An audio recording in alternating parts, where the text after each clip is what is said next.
Today, we're going to shine some light on the situation. Now, my last video, I discussed and I showed how this thing broke down, this Justrite Lantern, and this thing is just too cool. So if you haven't seen that video about how to break it down and all the nuances about it, then make sure to check out this video, because this particular video is all about lighting this thing. And we're going to talk about how you can kind of correct some of the issues in case you run into them.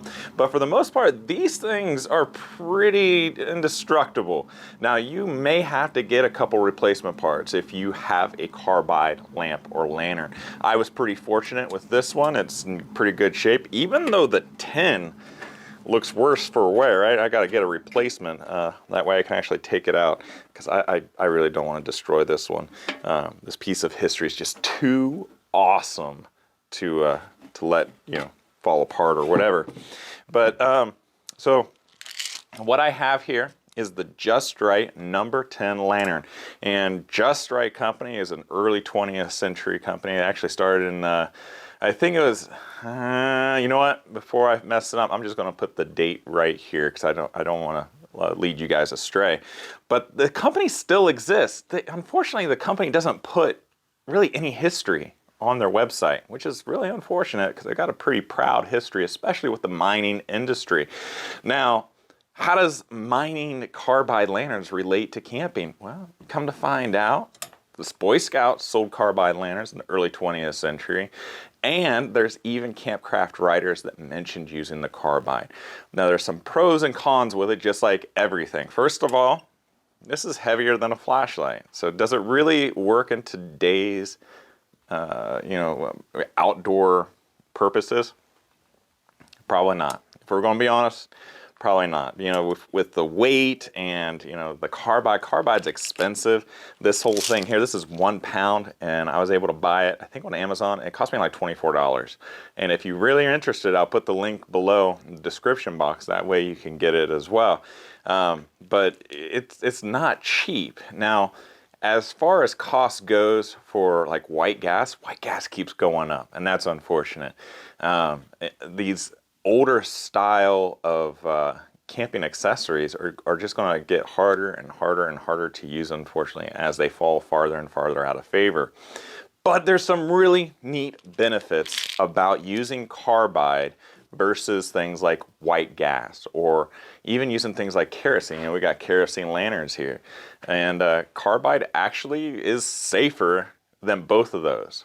Now, how carbide works is it's basically in its raw form, it's solid, and when it gets wet, it creates a gas. So you have to make sure whatever you put it in, it's airtight, because you don't want rain or moisture to get to it, because that's just going to degrade it and it's not going to last and things like that.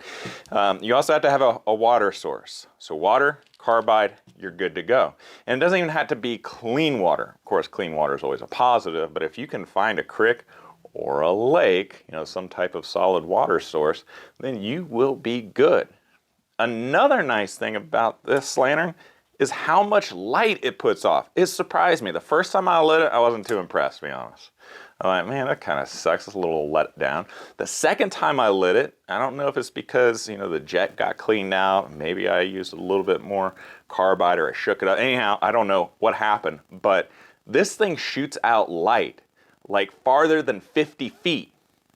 That's pretty daggone far, you know, especially for an older technology like this. And you could see using this, and that's pretty awesome. I also love the fisheye lens. The fisheye lens, along with the reflector in the back, really projects the light pretty far, like a flashlight. That's really what it is. It's running around like a flashlight. Now, if you want it to cast light all the way around, you could remove the deflector and it would cast an ambient light versus just a directed light. So that's pretty cool. That's pretty neat. All right. So the benefits of a carbide lantern versus gas, like a white gas lantern or kerosene, is because in its solid form, you know, it's not going to leak out everywhere. It's not going to create a stink. It's not going to be a problem. Another nice thing about it is you can use like doses of it to use it for whatever length of time that you want it, and then it's good. Now, filling this thing up about halfway it lasted 5-6 hours. All right, now it got dimmer and dimmer, and you could shake it up and you can make it go a little bit farther. But just halfway full, it lasted 5 or 6 hours. Now, advertised, it says once it's completely full, it lasts 8 hours. I'm pretty certain it probably lasts longer. I haven't filled it completely full, so I haven't tested it yet. There hasn't been a need for me to test it yet. And with as expensive as this stuff is, I'm waiting for the right time and the right moment.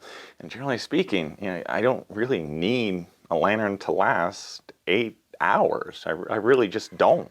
So if you're going to have a lantern that's going to be like a light for your camp that you can put outside your tent or something like that, so you can get up in the middle of the night, you have to use the restroom, you know, that makes sense. But if, you know, if you're just using it for a couple hours before bedtime, maybe to play a game of cards or something, then you don't really need it. You know what I'm saying? How this works is this number 10 lantern has a smaller font. The number 12 lantern had a larger font. So you can take out your font. We're going to fill this up with water. And some of this water is probably going to come out and it's going to get all over this, so no big deal. And then this little bottom here with the little bubbles, it comes undone, and right now it's hollow. So we're going to take our handy dandy little paint can prier. We're going to open this up. Now, since this is just for demonstration purposes, but I also want to make sure that you guys have a really good idea of how much light this is going to cast off, I am going to fill it up about halfway. So this is going to last, well, definitely past the time I go to bed. And it looks like there's a little silica packet in it, so that's kind of cool. Remember to keep it dry. Now, it does have a stink. The carbide itself does have a smell. And once the water gets in there, that smell really doesn't go away. So I'm going to put the lid on, I'm going to put this over here. That way it's away from my water.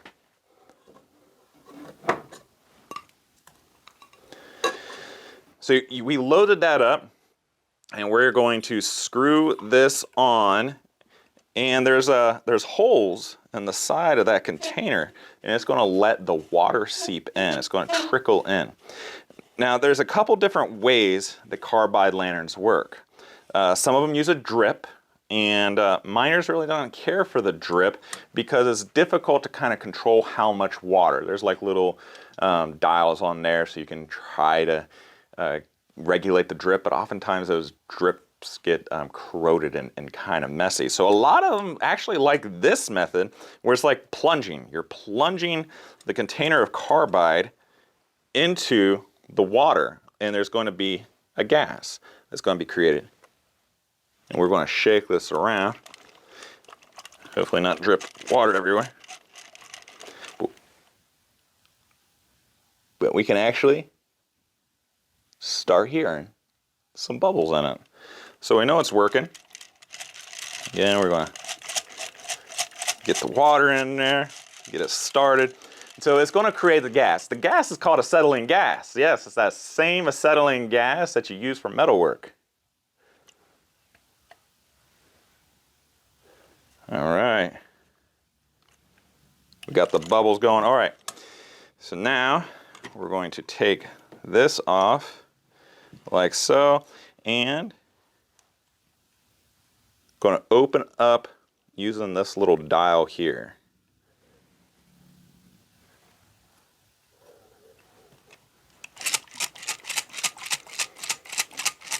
Trying to get it really, really good and good start. So while it's doing that, I'm going to go get my matches and get this thing lit.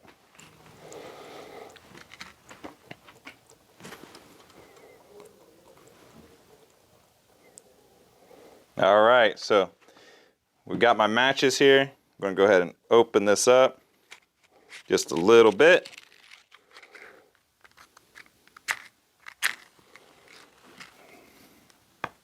And there we go.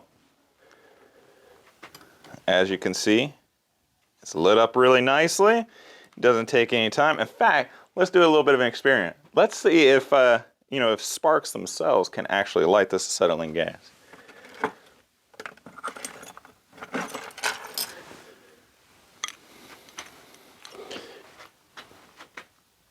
All right, so I got my little ferro rod here.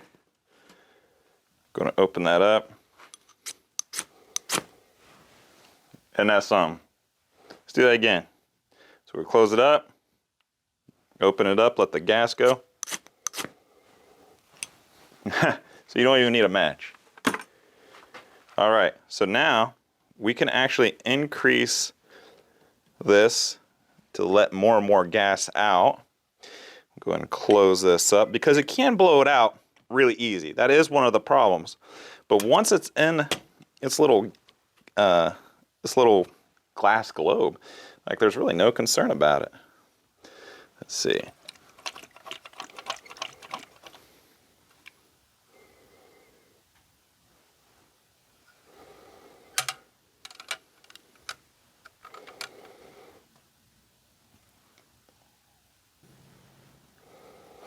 And we can move this thing, swing it back and forth. And there's really like no adjustment to it whatsoever. So as you can see, what that's doing is it's letting more water into that reservoir and it's getting more and more gas. So now we've got a taller flame. All right, so I'm going to turn off the lights and I'm going to show you how well this thing works. All right, so there is me flashing the camera. Now you can see the light there.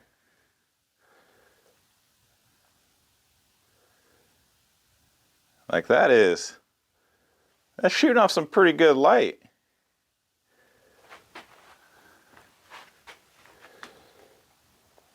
I mean, I could easily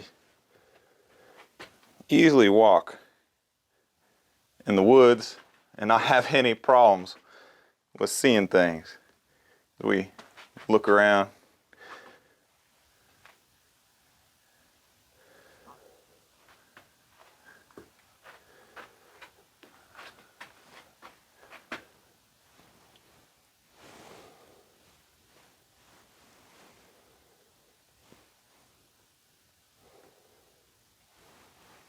So that's a little lantern right there. Like it's got a 1-inch flame, and I don't know if this is casting, like it's casting light on my hand, so I don't know if it's casting light on the camera or not, but it does a great job with that little fisheye lens. Like it just surprises me. And like I said, it easily goes 50 feet because one night I went outside, it was pitch black, and from where my house is to my garage, it's about 50 feet. And I could cast light, and it actually cast light in the very back and hit the back side of my garage because it was open. But the Justrite Lantern, you know, if you get yourself one of these, I think you won't regret it. They're kind of hard to come by. They're uncommon. I saw one of these on Facebook a couple years ago, and I was just so impressed with it. I wanted a carbide lamp, and the thing about the carbide lamps is that they can be blown out so easily versus like a lantern. I really wanted the enclosed lantern. That way I could use it for more traditional camping and stuff. And the fact that it came in a tin, I mean, that's just really useful, right? When you backpacking it or something. But as far as fuel goes, you can't beat carbide. You can also use carbide as a fire starter. So when we go camping, we always want to try to make sure that we have things that we could use double duty if need be for survival or emergency situation, right? And the purity of light that the carbide lantern gives off versus like a candle or something, or even like a kerosene lamp is just insane. It's such a bright white light that you just can't get really unless you use like a white gas. Like a Coleman gas. And this thing's a smaller duty, and it puts off just as much light. So, and it's quieter. It's quieter than, say, like a Coleman lantern. So there we have it. That is the Carbide Justrite Lantern. Now, I told you I was going to talk about some issues that comes with it. There's a gasket that you keep up top, and that's going to, if you don't have a gasket on there, then gases are going to leak out. And you're not going to get as good of a burn from your carbide, right? Because the gases are leaking out. So you may have to replace that. And another thing that sometimes comes up is the tips. So you can still buy the carbide lantern tips. That's what's on the center here that really releases the gas. Mine has a dual, so it comes out on both sides. It's not just a single outlet. And another thing is when you buy one of these things, you want to make sure that you get the reflector. These reflectors are oftentimes missing, unfortunately. So there you have it. If you have experience with carbide lanterns or lamps, I'd love to hear it. So make sure to leave a comment below. If you have a particular question about carbide or carbide lanterns or lamps, and please let me know. I'd love to answer it for you. I'd love to hear from you guys. And I can't wait to take this camping for my vintage backpacking trip, because this is going to be so great to have with, again, the quality of light. It's heavy compared to like a flashlight or a headlamp, but it's not so heavy that I think I'm going to be bothered by it in comparison to some others. In my last video, which I'll link at the end of this one, I actually did a weight comparison of this to a Stonebridge, and they are daggone like neck and neck. And Horace Kephart and a lot of these other campcraft riders were promoting the Stonebridge lantern, which I'll also put at the end of the video. So I have two videos here.